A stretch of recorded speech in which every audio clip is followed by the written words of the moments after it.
Black Ops 6 is bleeding players, and it's not even funny. One month you have a huge amount of players joining Black Ops 6, and then the next you lose all those players because of a plethora of issues that the game suffers from. Now the biggest reason for me, I think a lot of people are leaving, is because of the freaking anti-cheat not working. Guys, where is the enemy? Guys, spawning in like a tadpole.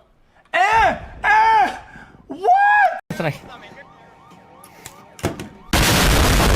Look, I could say 500,000 different things about SBMM, but I think I've said a lot of it and I just don't really want to cover more of it. As this guy pointed out, SBMM is just a talked about topic. It's talked to the grave, and I don't think Activision is going to acknowledge it anytime soon and remove it from their game. So I think it's just a topic that I just don't want to cover anymore, but SBMM is a huge reason why players just don't like this franchise, and Activision knows that, but they're not going to do anything about it. Now, the new Squid Games event is pretty nice. I'm not going to lie. There are some pretty nice rewards, but for the people who didn't buy the event pass, yes, the event pass, which is I think 1100 COD points. So not only did you pay for a $70 to $100 game, not only did you buy a battle pass, not only did you buy a bunch of skins in the shop, but you also can pay for an event pass.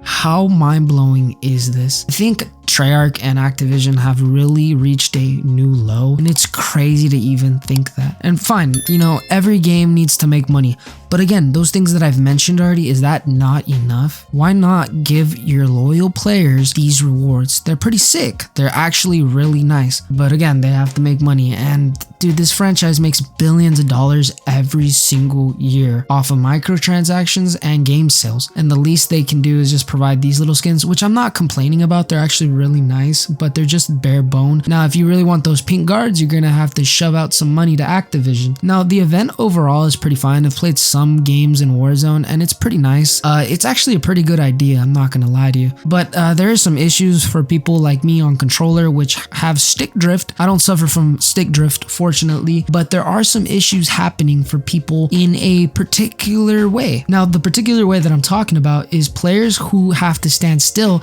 but the game is just not registering that. And there are content creators and streamers who went and recorded the event early, and I'm not trying to spread any hate towards them. I'm just trying to say these are the type of people that are not going to cover this in all of its light. There's a bunch of issues that Activision just doesn't want to acknowledge. If it's SBMM, like a topic I've already mentioned, they're not going to acknowledge it. If it's their stupid anti-cheat that just doesn't work, they're not going to acknowledge it. And if they're going to keep adding microtransactions like these into the game, why not make it free? Look, Black Ops 6 isn't the worst Call of Duty title out there, but it's made by Treyarch, the last dev team that I would think that would screw up this royally. Now, I'm not going to lie to you. If Treyarch were to make another game, I don't think I'm going to buy it. And that's just me.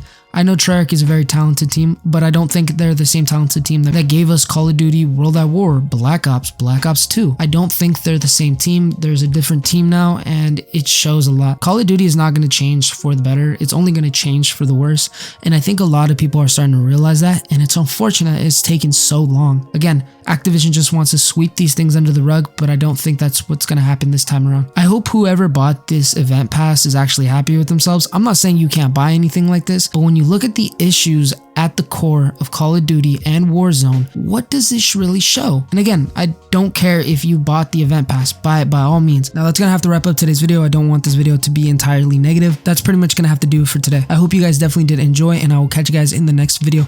Peace out, guys.